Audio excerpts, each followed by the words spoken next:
Ya, Shalom. Bertemu kembali dengan saya David Ari. Semangat terus semangat.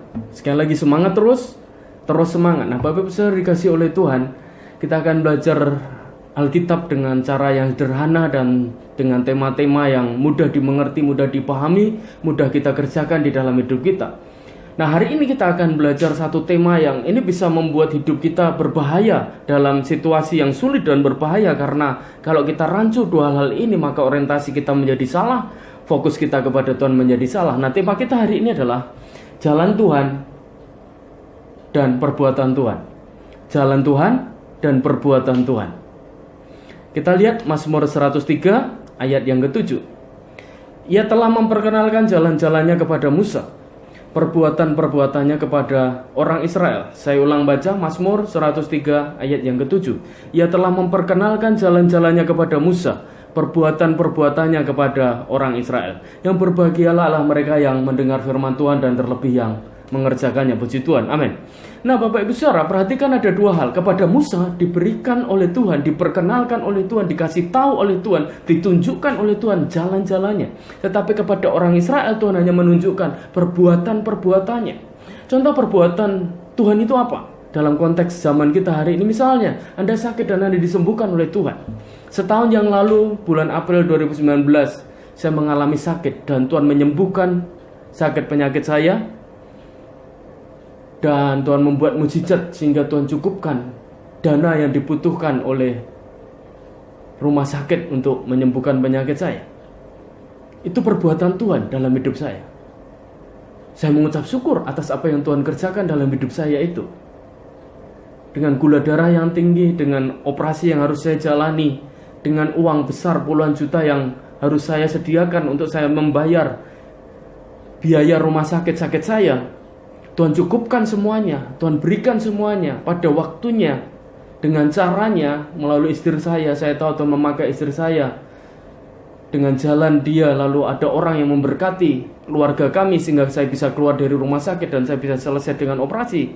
Saya mengucap syukur dengan Tuhan untuk itu. Tuhan berbuat baik kepada saya. Contoh perbuatan Tuhan yang lain selain menyembuhkan sakit penyakit, Dia memberkati Anda, memberkati saya dengan keuangan. Kita tidak punya uang, Tuhan memberikan pada waktunya dan memberikannya yang terbaik bagi kita. Mujizat, misalnya apa? Kita nggak punya makanan dan kita dikasih makanan. Hari-hari ini saya melihat banyak orang mengalami berkat dan mujizat Tuhan yang saya lihat di dalam pelayanan saya. Bagaimana jemaat bisa diberkati orang dengan sembako, bisa diberkati orang dengan keuangan, dengan orang-orang yang tidak terpikir, dengan berkat yang tidak terpikir itu datang dari mana, tetapi itu adalah perbuatan Tuhan. Saya tidak mengenjelkan arti perbuatan Tuhan, tapi saya berbicara itu contoh perbuatan Tuhan. Nah, perbuatan Tuhan itu ibarat kalau kita masak itu adalah masakannya. Nah, kita akan belajar yang kedua adalah jalan Tuhan. Ingat sekali lagi tadi tema kita adalah perbuatan Tuhan dan jalan Tuhan. Jangan salah orientasi, kita harus mengenal lebih dalam lagi Tuhan supaya kita mengerti bukan hanya perbuatan tapi jalan. Nah, jalan Tuhan itu ibarat resepnya. Kalau perbuatan itu ibarat masakannya. Jadi kita jangan hanya enak makan, jangan menikmati makanan yang datang dari seorang chef misalnya, tetapi kita harus mengerti resepnya supaya kita bisa juga nanti masak, supaya kita juga bisa mengerti bagaimana kita membuat makanan yang enak itu. Saya berdoa Anda mulai memahami maksud saya ini. Bahayanya orang yang fokus dengan perbuatan Tuhan, orang yang fokus dengan karya Tuhan, orang yang fokus dengan mujizat Tuhan, orang yang fokus dengan materi yang Tuhan berikan di dalam hidupnya, kesembuhan yang dialami di dalam hidupnya, dia tidak mengerti maksud Tuhan, mengapa mengerjakan itu. Karena yang lebih penting adalah mengapa Tuhan memberkati kita, mengapa Tuhan memberi kita keuangan, mengapa Tuhan menyembuhkan kita, mengapa Tuhan memberikan berkat kepada kita. Sebagai contoh orang Israel, Bapak Ibu Saudara, karena tadi Musa dibandingkan dengan Israel. Orang Israel itu kurang apa dari Tuhan? Mana setiap hari di padang gurun, burung puyuh diberikan untuk menjadi makanan, tiang awan dan tiang api, malam dikasih tiang api supaya nggak kedinginan. siang dikasih tiang awan supaya tidak kepanasan, disertai Tuhan selama 40 tahun sampai mendekati tanah perjanjian. Mereka kurang apa? Tapi lihat perjalanan orang Israel, mereka bersungut-sungut, mereka mengeluh, mereka tidak bisa bersyukur kepada Tuhan karena mereka hanya fokus dengan perbuatan Tuhan. Mereka tidak pernah belajar bagaimana, apa, dan maksud Tuhan itu apa dengan apa yang terjadi di dalam hidupnya. Nah, Bapak Ibu Saudara, mari kita renungkan hidup kita. Anda fokus jalan Tuhan atau Anda mau fokus dengan perbuatan Tuhan? Kalau Anda hanya berkancang dengan perbuatan Tuhan, berkat, mujizat, materi, kesembuhan, dan semuanya, maka Anda bisa lupa apa maksud Tuhan dengan semuanya itu. Mari kita lihat di dalam kitab Keluaran 23 ayat yang ke-13. Maka sekarang, jika aku kiranya mendapat kasih karunia di hadapan-Mu ya Tuhan, beritahukanlah jalan-Mu kepadaku sehingga aku mengenal Engkau, supaya aku tetap mendapat kasih karunia di hadapan-Mu. Ingatlah bahwa bangsa ini adalah umat-Mu.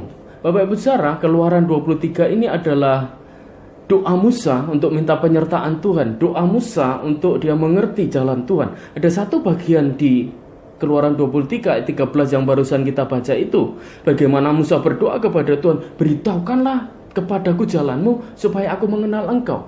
Jadi jalan Tuhan itu penting. Jalan Tuhan itu yang utama dalam hidup kita. Banyak hal yang Tuhan sudah kerjakan dalam hidup Anda, dalam hidup kita. Saya percaya sampai hari ini Tuhan sudah memberkati banyak kepada Anda, kepada saya. Tuhan sudah menyertai Anda, sudah menyertai saya. Tuhan sudah buat berkat, Tuhan buat mujizat, Tuhan menyembuhkan, Tuhan memulihkan ekonomi keuanganmu, Tuhan memulihkan keluargamu. Tetapi Tuhan mau kita memahami jalan Tuhan dan kita mengenal Tuhan. Mari doa Musa ini biar menjadi doa kita, Bapak Ibu Saudara. Beritahukanlah jalanmu kepadaku supaya aku mengenal Engkau. Beritahukanlah jalanmu kepadaku supaya aku mengenal Engkau. Biar ini menjadi doa kita, Bapak Ibu Saudara sekalian. Renungan sederhana ini saya berdoa bisa memberkati Anda. Fokuslah kepada jalan Tuhan. Saya tidak mengenjilkan arti perbuatan Tuhan. Ada banyak perbuatan Tuhan yang akan Tuhan kerjakan dalam hidupmu dan hidup saya. Perbuatan yang dasar, perbuatan yang hebat, perbuatan yang luar biasa. Bahkan lebih hebat dari yang pernah kita alami sebelumnya. Tapi kita harus belajar memahami dari setiap perbuatan itu ada maksud Tuhan di sana. Dan ingat, maksud Tuhan selalu yang terbaik. Saya berdoa Bapak Ibu Saudara semua yang menyaksikan video ini bisa fokus untuk memahami maksud dan jalan Tuhan. Termasuk hari ini di masa worship from home. Apa maksud Tuhan dengan COVID-19? Apa maksud Tuhan dengan gereja di rumah? Apa maksud Tuhan dengan bekerja di rumah? Apa maksud Tuhan dengan belajar di rumah? Apa maksud Tuhan supaya kita bisa memahami jalan-jalan Tuhan? Puji Tuhan, Bapak Ibu yang diberkati oleh Tuhan. Semangat terus semangat. Tuhan Yesus memberkati. Haleluya. Amin.